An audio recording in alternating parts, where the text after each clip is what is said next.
नमस्कार दोस्तों, कैसे हैं आप सब। आशा करता हूँ दोस्तों बहुत अच्छे होंगे।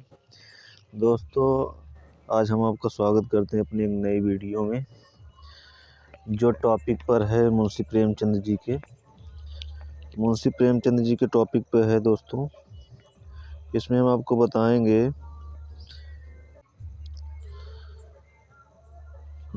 इसमें हम आज आपको बताएंगे मुंशी प्रेमचंद जी के जीवन परिचय। चलिए दोस्तों, उपन्यास के सम्राट कहे जाने वाले मुंशी प्रेमचंद जी के बारे में हम लोग आज बढ़िया से जानते हैं। दोस्तों, इनका जन्म की बात किया जाए तो मुंशी प्रेमचंद जी का जन्म 31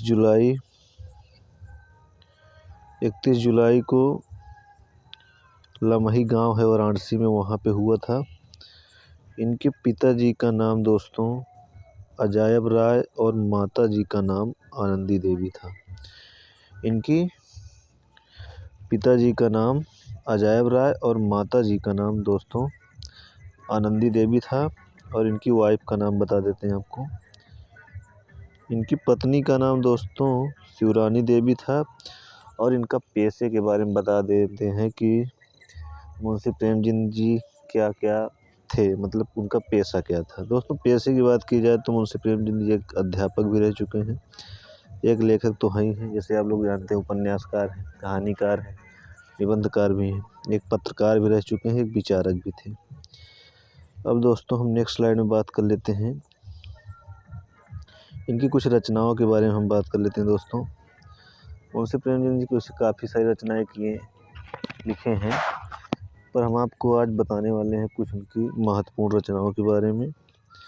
दोस्तों, इनकी महत्वपूर्ण रचनाओं के बारे में हम बात किया जाए तो सबसे पहले महत्वपूर्ण रचना है इनकी गोदान, उसके बाद है ईदगाह, तीसरे नंबर पे है निर्मला, चौथे नंबर पर है दो बैलों की कथा, और उसके बाद है पूस की रात। पूस की रात के बाद है नमक का दरोगा,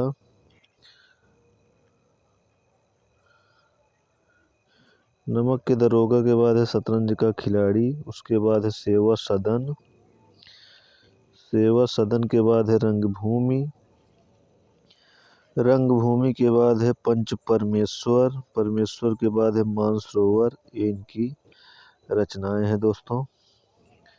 इनकी इतनी रचनाएं हैं, हो सकता है और भी रचनाएं हो, लेकिन जो हमने रचनाएं दी हैं वो सब महत्वपूर्ण रचनाएं हैं। ये बोर्ड एग्जाम, यूपी बोर्ड में आती हैं। अब नेक्स्ट स्लाइड में बात कर लेते हैं दोस्तों। नेक्स्ट स्लाइड में है दोस्तों कि मुंशी प्रेमचंद जी को उपन्यास का सम्राट भी कहा जाता है। और अगर आपको यह वीडियो अच्छा लग रहा है दोस्तों, तो कृपया हमारे चैनल को सब्सक्राइब कर सकते हैं और लाइक कर सकते हैं, और इस वीडियो को शेयर कर सकते हैं जो बोर्ड एग्ज़ाम की तैयारी कर रहे हैं। अभी और कुछ जानना जरूरी है दोस्तों, यहाँ तक ये नहीं कि वीडियो ख़त्म होने वाली है। अभी हम आपको आगे की स्लाइड में बताते हैं। आगे की स्लाइड में हम बताते हैं इनके कुछ और टॉपिक पे बातें। दोस्तों, इनकी जो पहला, एक मिनट स्लाइड शुरू कर लूँ पहले जैसे हमने बनाया है।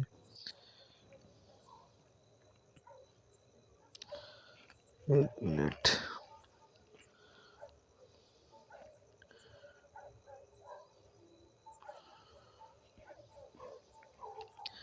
चलो यहीं से चालू कर देते हैं। दोस्तों, मुंशी प्रेमचंद जी का मुंशी प्रेमचंद की माता जी के संबंध में रामविलास वर्मा जी लिखते हैं। रामविलास शर्मा जी एक लेखक हैं, वो मुंशी प्रेमचंद जी के बारे में लिखते हैं कि मुंशी प्रेमचंद जी जब 7 वर्ष के थे तब उनके माता का स्वर्गवास हो गया, उनकी छोटी उम्र में ही। तो कहने का मतलब ये है कि मुंशी प्रेमचंद जी की माता जी का स्वर्गवास मुंशी प्रेमचंद जी के जन्म से 7 वर्ष बाद हो गया था। हम नेक्स्ट स्लाइड में बात कर लेते हैं। मुंशी प्रेमचंद जी का विवाह 15 वर्ष की अल्पायु में ही हो गया था, और उनके विवाह के 1 साल बाद 16 वर्ष के बाद, यानी मुंशी प्रेमचंद जी के 16 वर्ष के बाद उनकी आयु के हिसाब से, मतलब 15 वर्ष में शादी हुई और 16 वर्ष में इनके पिताजी का भी देहांत हो गया दोस्तों। और शादी के पहले प्रेमचंद जी अपने पिताजी की कुछ बातों का इसमें वर्णन कर रहे हैं। वो अपने बारे में कुछ बताते हैं कि जैसे प्रेमचंद जी की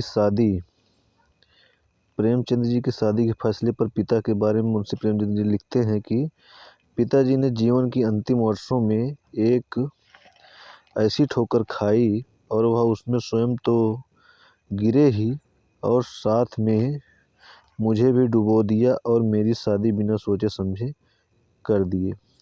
तो कहने का मतलब ये है कि मुंशी प्रेमचंद जी कहना चाहते हैं कि पिताजी ने जब मेरी शादी की, उनका जीवन का अंतिम पड़ाव था, तब वो भी नहीं जानते थे कि, हालांकि कोई नहीं जानता है कब किसको कौन मृत्यु आ जाए। वो कहते हैं, अब उनका भाई स्वाभाविक रूप है, क्या सोचते हैं, लेकिन वही बताते हैं कि मेरे पिताजी अंतिम वर्षों में ऐसी ठोकरें खाएं कि जिसमें वो खुद गिरे और मुझे भी गिरा दिए, मेरी शादी बगैर सोचे समझे, मतलब तत्काल में जैसे शादी करा देते हैं ना, बगैर सोचे समझे कि चलो आज इनकी शादी करा देते हैं, तो वही कहना चाह रहे हैं मुंशी प्रेमचंद जी। अब नेक्स्ट स्लाइड में हम बात कर लेते हैं दोस्तों। नेक्स्ट स्लाइड में है दोस्तों कि मुंशी प्रेमचंद जी 1898 मैट्रिक की परीक्षा पास किए और पास करने के बाद ही वह स्थानीय विद्यालय में शिक्षक नियुक्त हो गए और शिक्षक की नौकरी करते करते साथ साथ में पढ़ाई को भी जारी रखा। उन्हें आगे पहले ही बताया था कि वो एक लेखक भी हैं, एक शिक्षक भी हैं। तो इसमें बताया जा रहा है कि मुंशी प्रेमचंद जी एक शिक्षक भी हैं और उन्होंने 1898 मैट्रिक की परीक्षा पास किया और अपने स्थानीय यानी आसपास के ही एक विद्यालय में शिक्षक नियुक्त हो गए। अब आगे बताते हैं। मुंशी प्रेमचंद जी ने 1910 में अंग्रेजी और दर्शन, फारसी और इतिहास विषय लेकर इंटर किया। उन्होंने अंग्रेजी में और दर्शन एक सब्जेक्ट है उसमें, और फारसी में और इतिहास में, ये सभी सब्जेक्ट लेकर उन्होंने इंटर किया। अब इंटर करने के बाद मुंशी प्रेमचंद जी ने बीए भी किया। बीए वो 1919 में किए थे और उनका सब्जेक्ट था अंग्रेजी, फारसी, इतिहास अंग्रेजी था और फारसी था और इतिहास था। इन 3 सब्जेक्ट से बीए की परीक्षा पास किए। कब? 1919 में।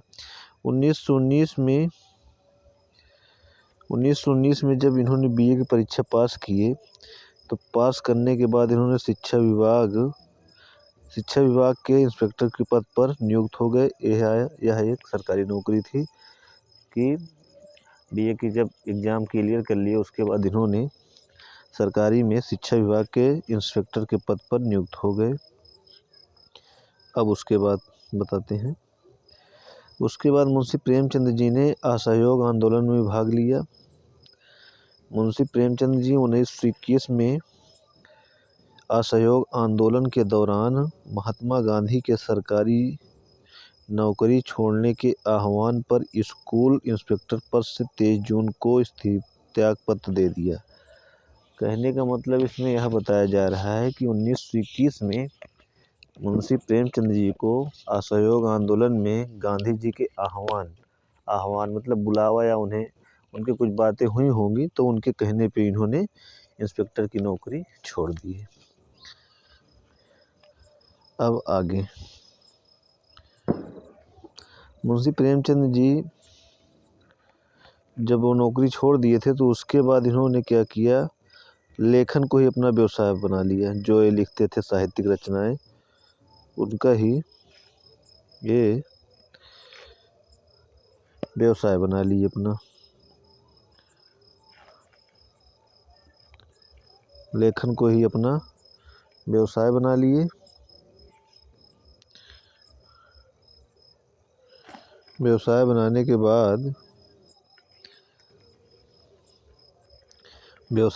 बाद इन्होंने पहले नौकरी करते थे। नौकरी करने के बाद जब गांधी जी के आह्वान करने पर इन्होंने नौकरी से त्याग पत्र दे दिया तो उसके बाद इन्होंने अपना व्यवसाय चालू कर दिया, मतलब लेखनकार, मतलब एक लेखक के रूप में काम करने लगे। उसके बाद इन्होंने मुंशी प्रेमचंद जी ने मर्यादा, माधुरी आदि पत्रिकाओं में संपादक पद पर कार्यरत रहे।